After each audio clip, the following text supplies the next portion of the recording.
Wall Street general ਅੱਜ report ਕਰ ਰਿਹਾ ਵੀ ਜਿਹੜੀਆਂ ਤੇਲ ਦੀਆਂ ਕੀਮਤਾਂ ਹੈਗੀਆਂ, ਫਿਊਲ ਦੀਆਂ ਪ੍ਰਾਈਸਿਸ ਆ, ਉਹਨੇ ਇੱਕ ਤਰ੍ਹਾਂ ਦੇ ਨਾਲ 에ਅਰਲਾਈਨ ਇੰਡਸਟਰੀ ਨੂੰ ਬਹੁਤ ਵੱਡਾ ਝਟਕਾ ਦਿੱਤਾ ਹੈਗਾ ਆ। ਕਈ 에ਅਰਲਾਈਨਸ ਤਾਂ ਬੰਦ ਹੀ ਸਪਿਰਿਟ ਹੋ ਗਈਆਂ। 에ਅਰਲਾਈਨਸ ਸੀਗੀ ਜਿਹੜੀ ਬੰਦ ਹੀ ਹੋ ਗਈ ਸਪਿਰਿਟ ਸੀ। ਕਿੱਡੀ ਵੱਡੀ 에ਅਰਲਾਈਨ ਸੀਗੀ, ਸੋ ਉਹ ਤਾਂ ਆਊਟ ਆਫ ਬਿਜ਼ਨਸ ਹੀ ਹੋ ਗਈ ਹੈਗੀ ਆ। ਸੋ ਕੱਲਾ ਅਮਰੀਕਾ ਨਹੀਂ, ਪੂਰੇ ਦੁਨੀਆ ਦੇ ਵਿੱਚ ਜਿਹੜਾ ਆ ਇਹ ਜਿਹੜੀਆਂ ਤੇਲ ਦੀਆਂ ਕੀਮਤਾਂ ਆ, ਉਹਨਾਂ ਦਾ ਜਿਹੜਾ ਅਸਰ ਆ ਉਹ ਪੈ ਰਿਹਾ ਹੈਗਾ। ਜੈਟ ਫਿਊਲ ਦੀਆਂ ਪ੍ਰਾਈਸਿਸ ਮੋਰ ਦੈਨ ਡਬਲ ਹੋ ਗਈਆਂ ਜਦੋਂ ਤੋਂ ਯੂਐਸ ਤੇ ਇਜ਼ਰਾਈਲ ਨੇ ਈਰਾਨ ਦੇ ਉੱਤੇ ਫਰਵਰੀ ਮਹੀਨੇ 'ਚ ਅਟੈਕ ਕੀਤਾ ਸੀ। ਸੋ ਫਰਵਰੀ, ਮਾਰਚ, ਅਪ੍ਰੈਲ ਤੇ ਮਈ 3 ਮਹੀਨੇ ਹੋ ਚੱਲੇ ਆ।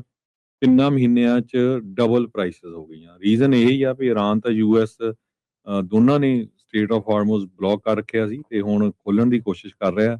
ਸੋ ਇਹ ਇੰਨਾ ਇੰਪੋਰਟੈਂਟ ਆ ਪੂਰੇ ਦੁਨੀਆ ਦੇ ਲਈ, ਕਹਿੰਦੇ ਵੀ ਦੁਨੀਆ ਦਾ 5ਵਾਂ ਹਿੱਸਾ ਜਿਹੜਾ ਤੇਲ ਦਾ ਉਹ ਇੱਥੋਂ ਲੰਘਦਾ ਆ। ਸੋ ਮਰੀਨਾ ਐਫ ਥੀਮਿਓ ਇੱਕ ਐਵੀਏਸ਼ਨ ਮੈਨੇਜਮੈਂਟ ਪ੍ਰੋਫੈਸਰ ਹੈਗੇ ਡਬਲਿਨ ਸਿਟੀ ਯੂਨੀਵਰਸਿਟੀ ਦੇ ਵਿੱਚ, ਉਹਨਾਂ ਨੇ ਕਿਹਾ ਵੀ ਯੂਰਪ ਦੇ ਵਿੱਚ ਜਿਹੜੀ ਆ ਇਹਦਾ ਝਟਕਾ ਬਹੁਤ ਵੱਡਾ ਲੱਗ ਰਿਹਾ ਹੈਗਾ। ਤੇ ਉੱਥੇ ਤਾਂ $180 ਦੇ ਕਰੀਬ ਜਿਹੜੀ ਪਰ ਬੈਰਲ ਦੀ ਪ੍ਰਾਈਸ ਹੈਗੀ ਫਰਵਰੀ ਦੇ ਵਿੱਚ ਸੀ, ਤੇ ਹੁਣ ਉਹ ਤੁਸੀਂ ਦੇਖ ਲਓ ਕਿ ਕਿੱਥੇ ਪਹੁੰਚ ਗਈ ਹੈਗੀ ਆ।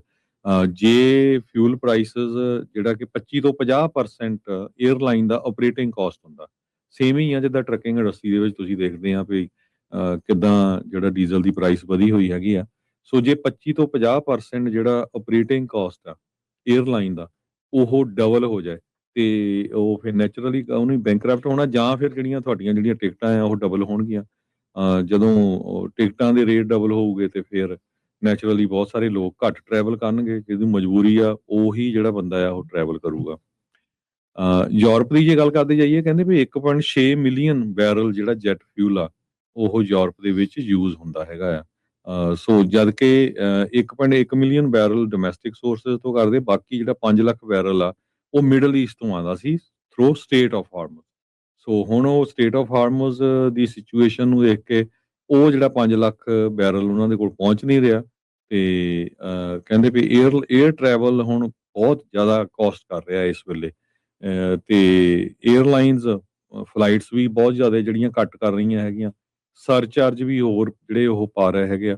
ਸੋ ਓਵਰਆਲ ਜਿਹੜਾ ਟਰੈਵਲ ਇੰਡਸਟਰੀ ਦੇ ਉੱਤੇ ਜਿਹੜਾ ਇਹਦਾ ਅਸਰ ਬਹੁਤ ਪੈ ਰਿਹਾ ਹੈਗਾ। ਕੱਲਾ ਏਅਰਲਾਈਨ ਨਹੀਂ, ਫਿਰ ਇਹਦੇ ਨਾਲ ਰਿਲੇਟਡ ਹੋਟਲ ਮੋਟਲ ਜਿਹੜੇ ਹੈਗੇ ਆ, ਉਹ ਤੋਂ ਬਾਅਦ ਫਿਰ ਰੈਸਟੋਰੈਂਟਸ, ਸਾਰਾ ਕੁਛ ਜਿਹੜਾ ਕਨੈਕਟਡ ਹੈਗਾ, ਤੇ ਸਾਰੇ ਦੇ ਉੱਤੇ ਕਾਫੀ ਵੱਡਾ ਜਿਹੜਾ ਅਸਰ ਆ ਉਹ ਪੈ ਰਿਹਾ ਹੈਗਾ।